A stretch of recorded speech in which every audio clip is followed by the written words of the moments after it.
ఈరోజు దేవుని వాగ్దానం 20వ కీర్తన మొదటి వచనం. ఆపత్కాలమందు యెహోవా నీకు ఉత్తరమిచ్చునుగాక. ఆపత్కాలమందు యెహోవా నీకు ఉత్తరమిచ్చునుగాక.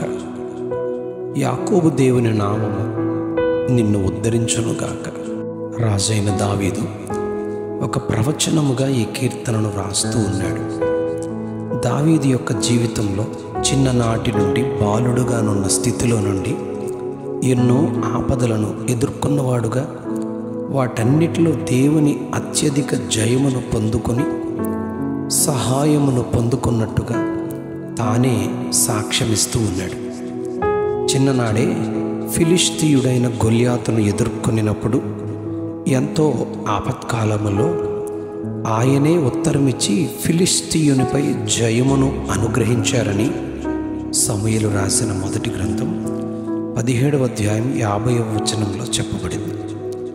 చిన్ననాడే గొర్రెలను కాయుచున్న సమయంలో సింహము ఎలుగుబంటియు వచ్చి మందలోని గొర్రె పిల్లను ఎత్తుకొని పోవచ్చుండగా వాటిని ఎదుర్కొని తరిమి చంపి దాని నోట నుండి గొర్రె పిల్లను విడిపించిన ఆ పరిస్థితి ఎంతో ఆపద కాదా?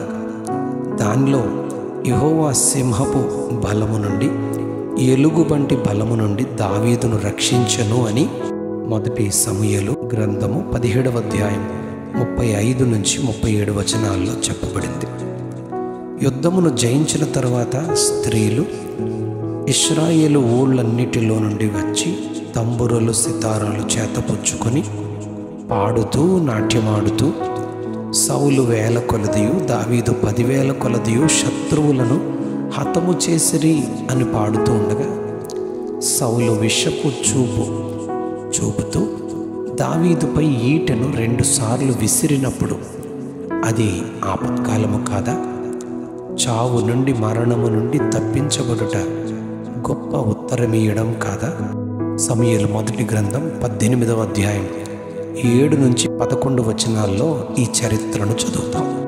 సౌలు రాజు దావీదును తరుముతూ ఉండగా గాతు రాజైన ఆకీషు నొద్దకు తాను పారిపోయి అక్కడకు తేబడినప్పుడు దావీదును చంపవలసిన పరిస్థితులు వచ్చినప్పుడు అది ఆపద కాదా?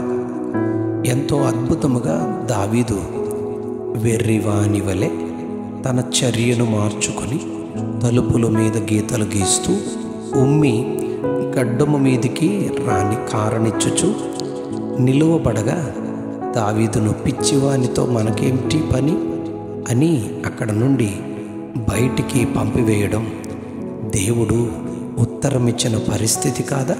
దావీదు కుమారుడైన అబ్షాలోము రాజ్యమును గూర్చి తండ్రి వెనుక రావలసిన తన రాజ్యాన్ని గూర్చి పిచ్చి కోపముతో దావీదును తరుముచు ఉండగా పారిపోతున్న దావీదు స్థితి ఆపత్కాలము కాదా? గార్ధబముపై ప్రయాణిస్తున్న అబ్షాలోము తల వెంట్రుకలు ఎంతో ఎక్కువగా ఉండి గాడిద మీద కూర్చున్న స్థితిలోనున్న అబ్షాలోము తల వెంట్రుకలు పెద్ద పొదల మధ్య చిక్కుకొని వేలాడుతూ ఉండగా 3 బాణములు యోవాబు తీసి కొట్టగా అబ్షాలోము మరణిస్తాడు. ఇది ఆయన ఉత్తరమీయడం కాదా? 2వ సమూయేలు 18వ అధ్యాయం 12 నుంచి 15 వచనాల్లో ఈ చరిత్ర చెప్పబడింది. ఈ ధ్యానించిన మాటలన్నీ దావీదు యొక్క ఆపత్కాలమందు దేవుడు ఉత్తరమిచ్చిన సాక్ష్యాలే.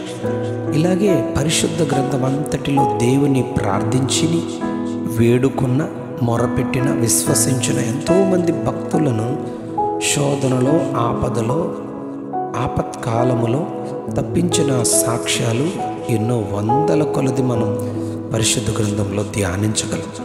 గోతిలోనికి నెట్టబడుచున్న యోసేపును ఆపత్కాలములో తన పెద్ద అన్న ద్వారా ఆయన తప్పించలేదా? ఉత్తరమీయలేదా?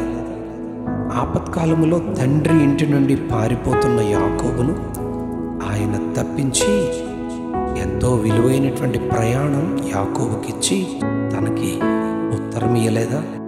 ఉరికొయ్య మీద చంపడానికి అన్ని ఏర్పాట్లు చేసిన హామాను చేతిలో నుండి మొర్దెకైని ఆయన తప్పించలేదా? ఉత్తరమియ్యలేదా? మండుచున్న వేడిమి గల అగ్నిగుండములో పడవేసిన షడ్రక్ మేషక అబేద్నెగోలను ఆయన తప్పించలేదా? వారికి ఉత్తరమియ్యలేదా? కేవలం ప్రార్థనను గూర్చిన సమస్యలో ప్రార్థించుట చట్ట విరోధమని శాసించి అన్యాయముగా సింహాల బోనులో పడవేయబడిన దానియేలును ఆయన తప్పించలేదా? ఉత్తరమియ్యలేదా? చెరసాలలో కేవలం సువార్తను ప్రకటించవద్దని చెప్పి కొట్టి చెరసాలలో వేసిన పేతురును ఆయన తప్పించలేదా? సంఘము యొక్క ప్రార్థనకు ఉత్తరమియ్యడం కాదా ఇది?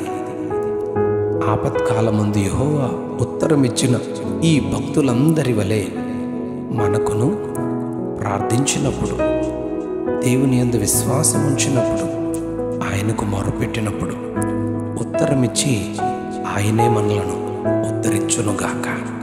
ఆమెన్, ఆమెన్, ఆమెన్. ఆపత్కాలమందు యెహోవా నీకు ఉత్తరమిచ్చునుగాక. ఆపత్కాలమందు యెహోవా నీకు ఉత్తరమిచ్చునుగాక. ఆమెన్.